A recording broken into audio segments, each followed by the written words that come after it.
Hello, I'm Llewellyn King, the host of White House Chronicle, which is coming right up. And today, I'm glad to say we have a very special program. We have a star guest, Senator John McCain, Chairman of the Senate Armed Services Committee, joins us on a taped interview that I made earlier in the week.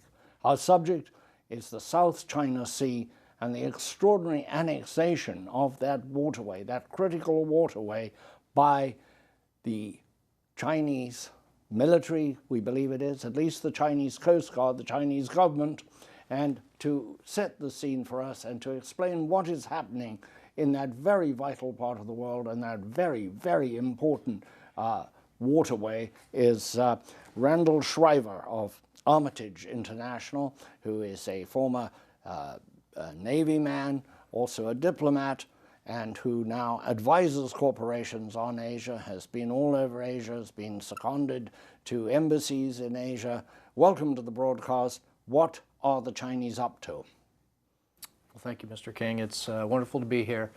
I think if you read what the Chinese write themselves and what they say themselves, they have aspirations for control of that area. In fact, virtually the entire area, 90% of the South China Sea, falls in what's called the 9-dash line. This, for the benefit of our viewers, is a line that takes the whole enormous South China Sea, puts a line around the coastline and says everything inside it, the whole ocean essentially, is ours.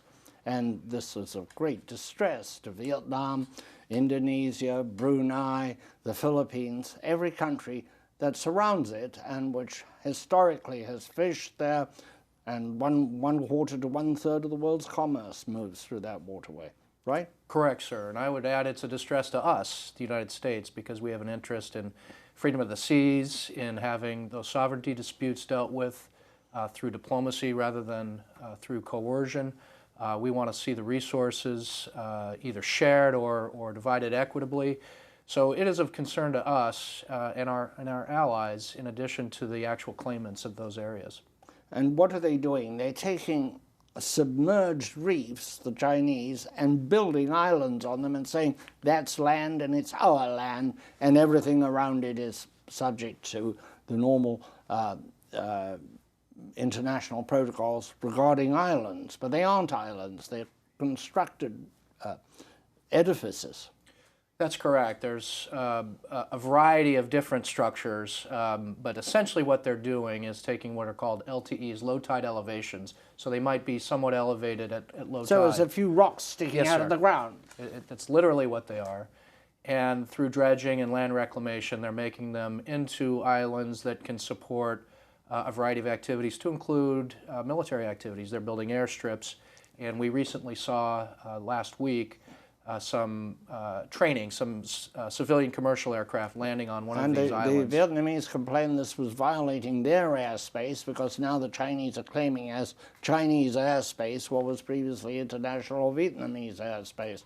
But now that they have what they allege to be an island, this structure they've made, all of the rights of a land-based presence.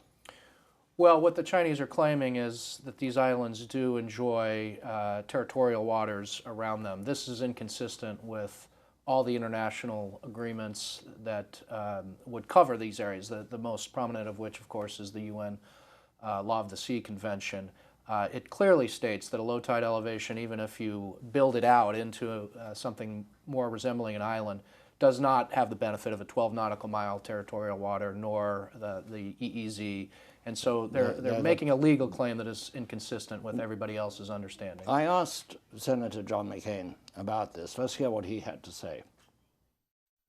Senator, what are the Chinese trying to do in the South China Sea? They appear to be stealing the whole ocean. I think that they're trying to realize their many centuries' ambition to be the dominant force in the region. I don't think there's any doubt that with this latest action of theirs, which has been accelerated over the last couple of years, as you know, they are asserting in violation of all international law, a sovereignty in a part of the world where about 60 to 70% of the world's economy travels. I was once told by Lee Kuan Yew, the former great pioneer leader of Singapore, that the Chinese will dominate the Western Pacific, and they will tell us that we can have our way in the Eastern Pacific. And finally, they view, as you know, they view the last 200 years as aberrations of history and a contradiction to their many centuries years old being the dominant power in Asia. There's something fiendish, though, about taking an atoll, something that is underwater or at water level, at low tide level, and building it into an island and then claiming it as sovereign territory. I'm not aware that that's ever been pulled off by any country, ever. No, but they're certainly getting away with it. I mean, just to show you how bizarre this administration is, when we finally sailed a ship within the 12-mile limit, it was widely publicized throughout the world, and the Secretary of Defense appeared before the Armed Services Committee. He was asked about that, and he said he couldn't confirm it. So I, as chairman, said, why would you not confirm something that's all over the media? Why would you do that? And he kind of equivocated again. In the New York Times the next day, it said that they didn't want to, quote, confirm it because it would jeopardize the climate change talks with China. I mean, this is just really bizarre. Is there leverage we can bring to bear somewhere else in our relationship with China that can cause them to back off this extraordinary act of aggression, in fact, towards their neighbors, towards Vietnam, Philippines, Indonesia, all of these other countries that surround the South China Sea? And of course, Japan, if you extend it into the East China Sea. Well, first of all, as you know, the Chinese just announced they're going to construct another aircraft carrier. There is no better indication of a ambition to be able have the ability to project power than the acquisition of an aircraft carrier. The good news is that the Chinese have alarmed their neighbors to a point where they are now coalescing with us in a way that a few years ago we wouldn't have think was possible. The Japanese and the Koreans finally have resolved this comfort women issue, which plagued their relationship for years. I just met with the foreign minister and defense minister of the Philippines. There was a decision made by the Philippine Supreme Court, which will allow them to be much more active with us, military exercises, even rotational bases, maybe.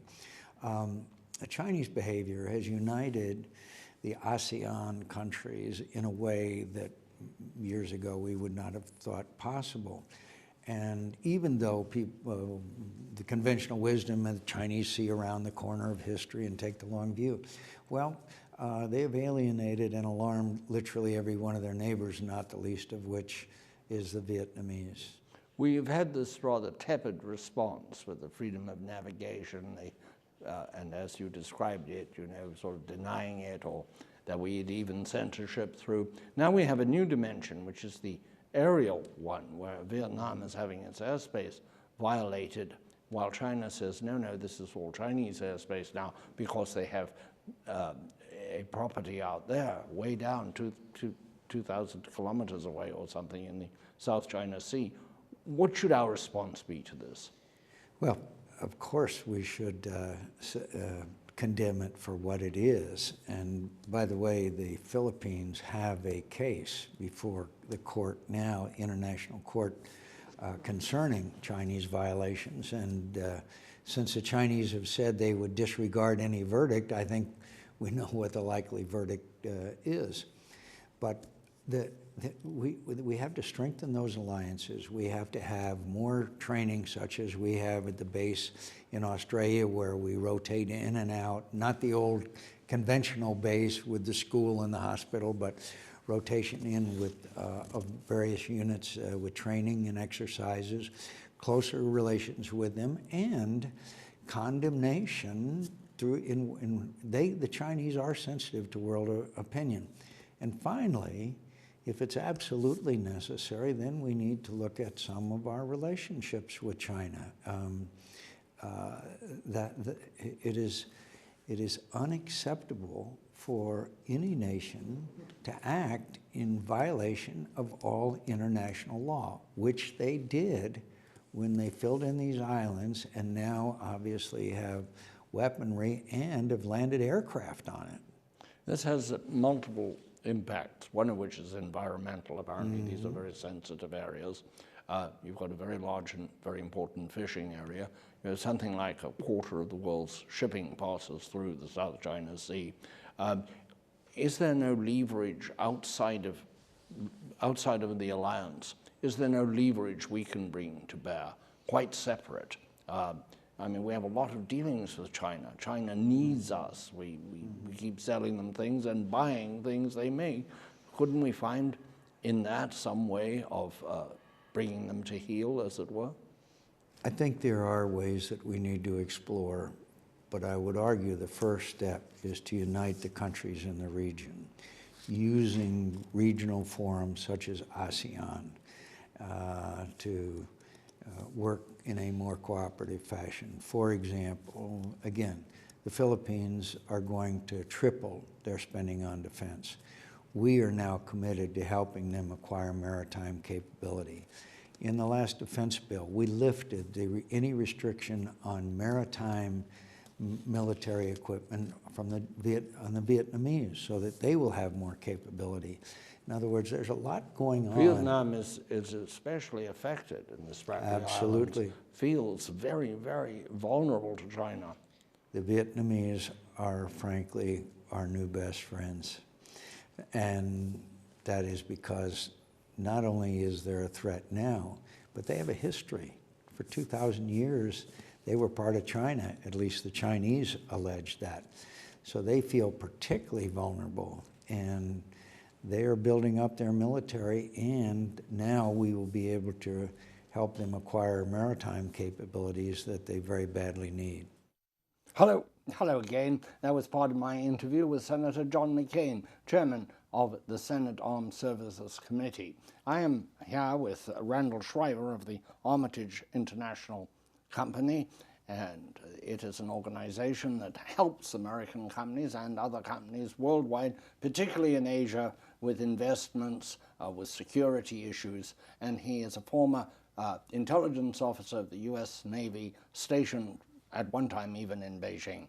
What do you, Randy, think we should do? Well, I agree with much of what Senator McCain said, and I think it has to be a comprehensive response, and there has to be some cost imposition. Part of the problem is the Chinese are doing this, and it stays below a threshold of where we would respond militarily. Nobody's going to bomb these small rocks. But if you don't impose costs, then ultimately they change facts on the ground to a point they get to the outcome that they desire, and one that's not to any of our benefits. So we have to think about cost imposition more broadly, and the Chinese have to understand their actions have consequences, and we should look at a variety of things. The senator talked about an alliance, an aggressive alliance, but something I asked him at some point about a NATO-type alliance. He said, no, that would be totally inappropriate. We may hear that a bit later. What do we do? What are the Chinese going to take seriously? They've gotten away with this. They've taken over island after island, atoll after atoll, rock after rock, and nobody has been able to stop them. And they're not going to take any notice of what the world court says. Really, it's up to us, isn't it, to draw a line in the ocean? Well, I think what Secretary of Defense Carter said in an excellent speech at Shangri-La last year is that we should fly, sail, and operate as if these claims on the part of the Chinese don't exist, and we treat it as international water. That's partly what the Freedom of Navigation program is about, but that needs to be more aggressive. It needs to be more consistent.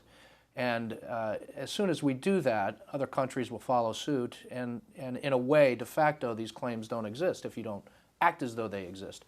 Right now, I'm afraid we're not doing that. We're very gingerly doing a few Which is challenges. a point the senator made, and then it was very confused, and the newspapers were ahead of the Pentagon in announcing it, that did not make us look very good. If you would hold your thoughts for a moment for station identification, for the benefit primarily of our listeners on Sirius XM Radio 124, where the audio from this program, White House Chronicle, is heard 4 times on the weekend. I am Llewellyn King. My guest in the studio is Randall Schriver of the Armitage International Corporation, which is an advisory group that works with American and other corporations to protect their investments and to direct them in Asian investing.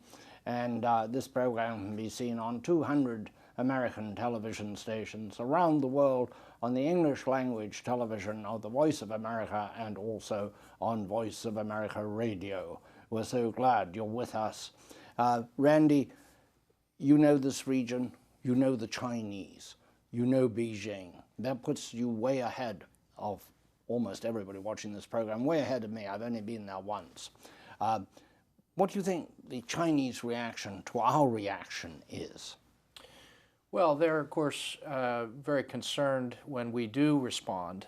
They understand the asymmetry of power. They understand we're still the most powerful country in the world and certainly have the most powerful military. But they also know something else about us, that we can be a capricious power, we can be diverted. They're watching the events in the Middle East, and they are awaiting the potential for us to be drawn out of Asia, at least in terms of our time and attention and focus, and see if they can't quietly, under the threshold of creating the conditions for a military response, salami slice their way to the outcome that they're looking for. China has its own internal problems. No question. It has quite a lot of them. It's got the Uyghurs, it's got its economy, which is beginning to falter, and it's got the terrible problem of people in the countryside who have nothing while people in the cities are getting rich, therefore enormous pressure to come in. It also has a skewed population because of the one-child policy, where there aren't going to be enough young people to support old people. We have some of that in this country in Europe, but it's much more exaggerated in China. How does all that, are they doing this to divert attention from internal matters? Remember, they don't have a free press. You could not have, I was struck when the senator was telling me about how the New York Times cleared up what the Secretary of Defense had failed to clear up. That doesn't happen in China. The government is the only voice, and that must make things very difficult for the people to make a decision or to understand. Absolutely correct. And I think one of the theories is that this is partly diversionary tactics to try to foment nationalist sentiment inside China so that they'll have their energy focused in that direction rather than against the party or the government. But I think that shouldn't give us any relief, because if it results in aggressive action outwardly and impacts all of us, really the source or the core of what's driving it becomes a distinction without a difference. We're dealing with aggressive, assertive behavior, and we have to deal with that behavior no matter the source. When we come back, I want to talk about other aspects of Asia, but I think we should hear some more from Senator McCain. Senator, why is China making this move now? There's a variety of reasons why China is acting now. One is perception of American weakness. What happened in the Middle East, in the Syria Red Line and other behavior reverberates around the world, including, by the way, in Ukraine. Second of all, I think that they have now reached a stage militarily. Remember, Deng Xiaoping had 5 priorities, and military was the last one. They're now pursuing that 5th priority, to wit, the aircraft carrier that we just The mentioned. aircraft carrier, and also the largest Coast Guard vessels ever built by any Navy. They are in the mode of not only becoming a maritime power, but being the superior force in the Western Pacific. There is no doubt about that. But let me also point out, China's economy is in trouble, their climate, and be in Beijing someday when you can't see a block. They're growing older because of the one China policy. There's a lot of challenges that China faces, but I don't think there's any doubt that the present ruler is carrying on in the tradition of Deng Xiaoping. And I know there's a lot of corruption in China, but a lot of the persecutions have been rather selective, and those who have been indicted or even imprisoned were possible competitors to the present president of China. So they are measured and they're doing things, but they're not succeeding in, I believe, doing anything but in the long run just frightening and causing a reaction throughout the region and alliances that you and I would not have contemplated 10 years ago. So you think that we can contain them with alliances? Some people have talked about an equivalent of NATO in Asia, which seems not quite fitting and a very extreme thing to do. I don't think that they would favor the kind of NATO. Remember, NATO was formed when the shadow of the Soviet Union was literally on their doorstep. But I do believe there's cooperative agreements. I do believe that now you're going to see China and Japan and South Korea working very closely together. And don't forget India.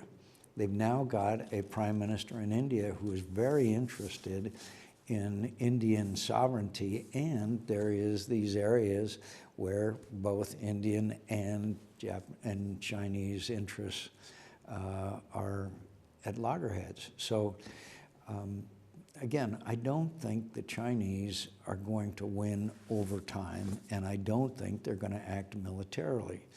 But the reactions have to be solidarity amongst all these nations there. Do you think any action we take in concert with the other countries of Asia will cause the Chinese to withdraw from the militarized islands? I think joint exercises, I think assisting them with to militarize their navies, which some of them are very badly lagging. I think with cooperation, I think with our base in Australia, that's a model for other countries to have bases. Randy, do you think that the senator's prescriptions are strong enough medicine for what the Chinese are doing? I think it's an appropriate response. I don't think it'll halt what they're doing on the islands they've already built out, but it will, I think, put on very clear display for the Chinese that there has been a consequence to their actions. Certainly they can't enjoy the fact that countries are coming together in coalition against them, de facto coalition, when it comes to maritime issues. So I think a steady stream of this cost imposition will alter how the Chinese view their actions in the long run, but in the short run they have been able to change facts on the ground. There are two major archipelagos, right? The Spratlys and the other one. Paracel. The Paracel, correct. Do you think that they will stay with what they've done, or do you think they will continue surreptitiously to extend and to find other rocks that they can quickly convert into islands through civil engineering? Well, I have a very sophisticated way of analyzing the Chinese. I actually read what they write and I listen to what they say. You speak Chinese? I speak some Chinese. Oh, good. What they want is the entire 9-dash line as their territory, and they want to operationalize, if you will, that 9-dash line. And so these islands are a means to an end. And I don't see that they would be persuaded to stop. They may pause. They may take some time if the resistance is strong enough. But ultimately, I think they know where they want to go. Let me explain the 9-dash line to our viewers. Take your television set and draw a line all around the edge of it, leaving just maybe 2 to 3 inches, a big tongue shaped. And that is what the 9-dash line does to the South China Sea. It is, to me, in my mind, one of the most interesting pieces of aggression, or certainly assertiveness, that we've seen on any territorial claim, because it's fairly unique. Where you have established islands, for example, the Argentine claim on the Falklands, or the Malvinas, as they say, there is an island. albeit 1,000 miles offshore, but there are definite islands. Here, islands are created and suddenly they're given the status of territory. Have you ever seen anything like that? I haven't seen anything like it. And the other interesting aspect is this is actually a legacy claim from the Republic of China, Chiang Kai-shek's government. It started in 1947 or 48. Where did the 9 dash come from? Well, it's a bit of a mystery where it came from, but other than the ROC government started producing it on maps and claimed that it was historical in nature. But the other interesting aspect of that is Taiwan still exists under the ROC Constitution, and they've actually conducted diplomacy to resolve some of these disputes with the Philippines, with Japan in the East China Sea, which is another area. But it hasn't precluded Taiwan from dealing with this diplomatically, and China is using what is essentially Taiwan's claim to their own ends. I was very glad that the senator raised the issue of what is India's balance in Asia. We're a long way from there. India is almost the same size as China with a very gifted population, and yet it doesn't seem to have the same influence and we don't pay it the same attention. When is it going to come into its maturity and be a great force in Asia? Well, I think, as Senator McCain pointed out, the Prime Minister in power now, Prime Minister Modi, is a very different kind of leader, and I think he understands India's own equities and interests in Asia and is willing to be more a part of that region in a variety of ways, to include militarily. He's endorsed exercises with Japan, the United States, and Australia. So we may still be a ways away from robust presence and activity, but I think they're heading in that direction. It should be encouraged. You mentioned the East China Sea, which we haven't discussed previously. That's off Japan, and for the benefit of our viewers and listeners, we might tell them that there's a dispute there too, this time between China and Japan. And where does that stand? There is a dispute. The difference being, though, that the Senkaku Islands, what the Japanese call the Senkakus and what the Chinese call the Diaoyu Islands, they're actually administered by the government of Japan. So although China has made incursions and violated what Japan considers their sovereign territory, Japan has been able to respond in a way that I think has given the Chinese some pause. And our own government has said that our military alliance, our treaty with Japan, would cover the Senkaku Islands. So that's a lot would presumably be helped in the time we have left. Do you think there will be any liberalization in China with the press, with democracy, that kind of liberalization? I can only say that they're going in the exact opposite direction at the moment. Xi Jinping has cracked down on the press, on lawyers, on the internet, across the board. It's becoming more oppressive, and this is documented in State Department reports and so on. And I remain hopeful. The Chinese are also a great people and a great nation, and we've seen in other places when Chinese people live under more liberal conditions what they can do. I hope that's in China's future. Time. Thank you so much, Randy. Thank you. I am grateful to the Boston Global Forum for assistance with this program. It's a think tank out of Boston. We'll see you next week. Cheers.